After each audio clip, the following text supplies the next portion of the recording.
Today, I'm going to explain the movie Beta Test, released in the year 2015.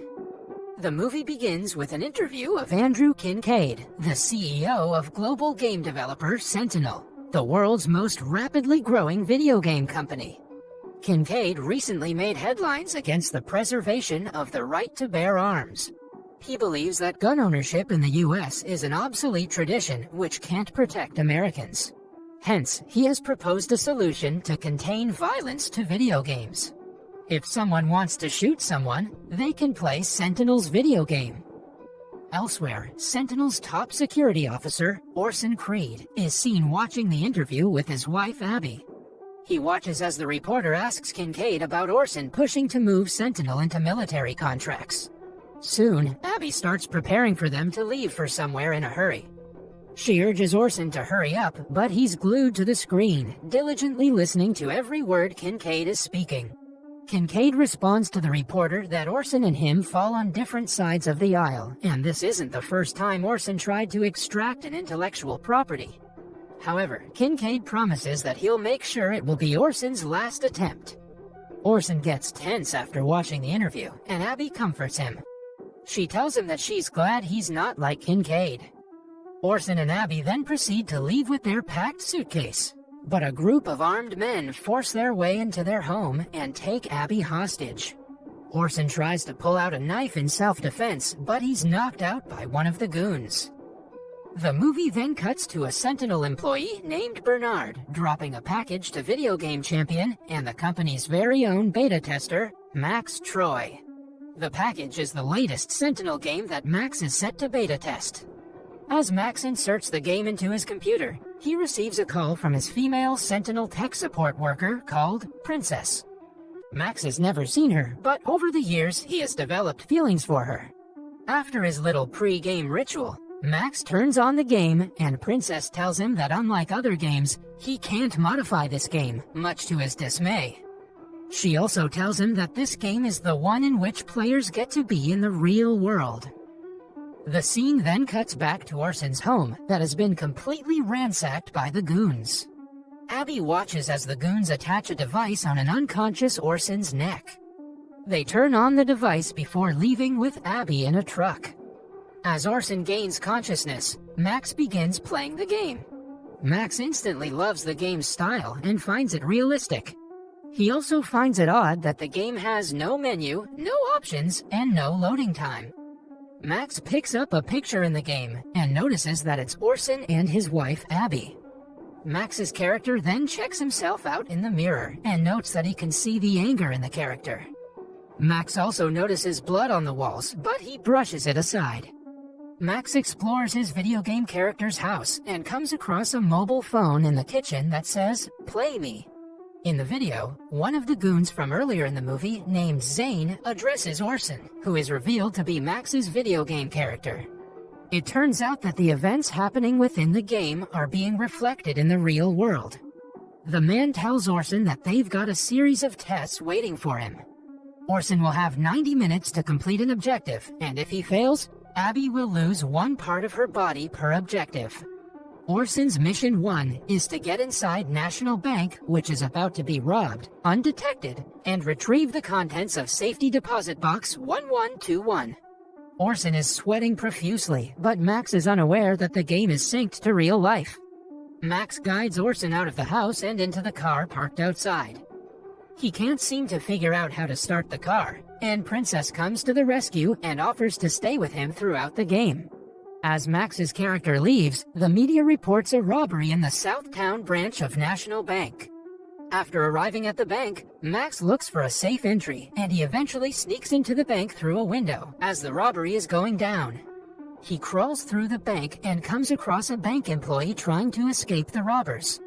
Max asks the lady about the Safety Deposit Box 1121. The lady calls him crazy and warns him that he's going to get himself killed. However, Orson insists, and the lady directs him to her desk. Orson grabs the keys from the drawer and heads to the locker room. As he gets closer to the box, Max momentarily loses signal as Orson gains consciousness and tries to remove the device on his neck. However, Max quickly gains control again and opens the deposit box. Inside, he finds a gun and a note that instructs him to kill the robbers and take the money. Princess reminds Max not to kill any hostages, as it would lead him to failing the mission. Max tells her to relax, saying he can always reload and autosave the game. One by one, Max starts taking down the robbers as he makes his way to the money. The hostages scream in horror as Orson and the robbers exchange fire. Max eventually grabs the money and flees in the car. After getting to a safe place, Max decides to pause the game and take a snack break. However, he isn't able to pause the game, and Princess offers to look into it. Max goes over to his kitchen and sees the lady from the bank on TV giving an interview to a news channel about the robbery. She recounts Orson Creed saving her life. It finally dawns on Max that the events in the video game are being reflected in real life. Scared, Max proceeds to call the police, but the 911 operator tells him to sit down and play the game. Max confronts Princess about the game, and she tells him to keep playing, but Max proceeds to turn the game off. Suddenly, Zane shows up on the screen and tells him to listen very carefully. Max is told that if he tries to turn off the game or call the authorities, Zane will kill Princess and frame Max for robbing the bank. Max also learns that the money he robbed from the bank has been deposited in his bank account, and Zane's henchmen have surrounded his property. Left with no choice, Max reluctantly continues playing the game, and Zane orders him to go to a private school a few miles north, which is about to be shot up. While driving to the school, Max calls Princess out for being a part of this, and she explains that she didn't have a choice, but Max doesn't believe her. After reaching the school, Orson is ordered to protect the shooter from the police. He sneaks into the school and eventually comes across the school shooter. He tries to stop the shooter, but the boy pleads with Orson to let him go, saying Zane would kill the mother. Orson lets the boy go and comes under attack by school security. Orson easily takes them down and tearfully watches as the boy kills more children. After Max reluctantly helps the school shooter escape, Zane proceeds to give him another mission, but Max abruptly hangs up Zane's call and dials his own phone number, despite Princess's protests. Max finally speaks to Orson and tells him about everything. The movie then cuts to Kincaid's apartment, where he has held Abby hostage. It is revealed that Kincaid and Abby have a history. Kincaid asks her if Orson is aware about their past relationship, to which she reacts angrily. Meanwhile, Max guides Orson back to his home and fights off Zane's henchmen. After defeating the goons, Orson finally meets Max, but he isn't able to speak due to the device on his neck. Max asks Princess to unblock Orson's speech frequency. When Princess hesitates, Max threatens to sever ties with her, and she is forced to comply. Orson is finally able to speak, and he suspects that Max's house is bugged. Max finds it hard to believe, and Orson reveals that he created every security protocol for Sentinel, including bugging. Everything Max has received from Sentinel can be used to monitor him. After debugging the apartment, Max and Orson sit down for a drink and talk about Sentinel. Orson reveals that he created the technology that connects people to video game characters, and it is called Control X. It was a prototype meant for surveillance, but Orson believed that it was better suited for the military, because he's a former soldier and lost a couple of really close friends to war. Control X is about making stronger soldiers with fast reflexes and 2 sets of eyes. Orson says that Kincaid doesn't care about gun control and has some ulterior motives. Max then notices the chip on Orson's neck, which makes loud beeping noises when the remote control is brought close to it. Orson asks Max to remove the chip, but Max is hesitant and asks for a moment to prepare himself.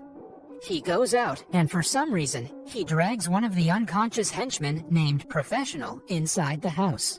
Suddenly, Kincaid's live feed is disrupted, and when it continues, Kincaid learns that Orson has managed to remove the chip. Left with no choice, Kincaid finally reveals himself to Max, and threatens to kill Princess if he doesn't comply. To prove what he's capable of doing, Kincaid kills a random female Sentinel employee. Left with no choice, Max agrees to play the game again. Through the game, Abby gives Max the next task, for which Orson is to go to the ground floor of the Needle, where Caleb Angelo is having dinner. There, Orson is supposed to kill Angelo.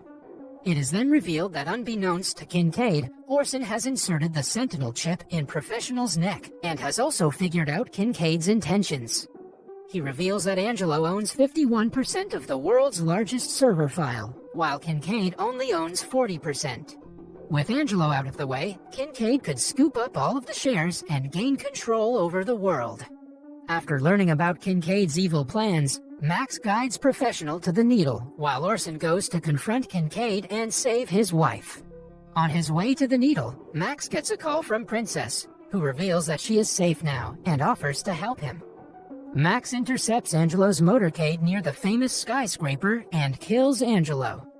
However, Kincaid gets suspicious when Angelo doesn't recognize Orson before he's killed. Orson arrives outside Kincaid's office, and Zane and his henchmen try to stop him. However, Orson easily neutralizes the goons and heads to Kincaid's office. There, Kincaid threatens to shoot Abby, and Orson is forced to surrender himself. Moreover, Zane's other henchman, named the Surgeon, has subdued Max in his apartment.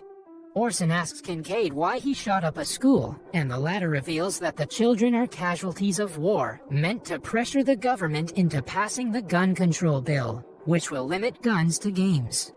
An unhinged Kincaid says sometimes to make things better, you need to start by making them worse. Orson argues that Kincaid has no right to control people, even if they mess up sometimes. As Orson keeps Kincaid engaged, Max covertly drives Professional to his home right under Surgeon's nose. Before the goon realizes it, Professional appears and takes him out. At the Sentinel HQ, Orson takes Kincaid on, while Abby kills the latter's goon. As Orson and Kincaid fight, Max arrives at the HQ. Kincaid almost kills Orson, until Max shows up and shoots him dead. Max becomes the CEO of Sentinel, and promises to return the company back to its roots: humanity. That was all from the video. I hope you liked it. Subscribe for more content like this, and hit the like button to help us out. Also, leave a comment if you want us to recap your favorite movie. Until next time, take care.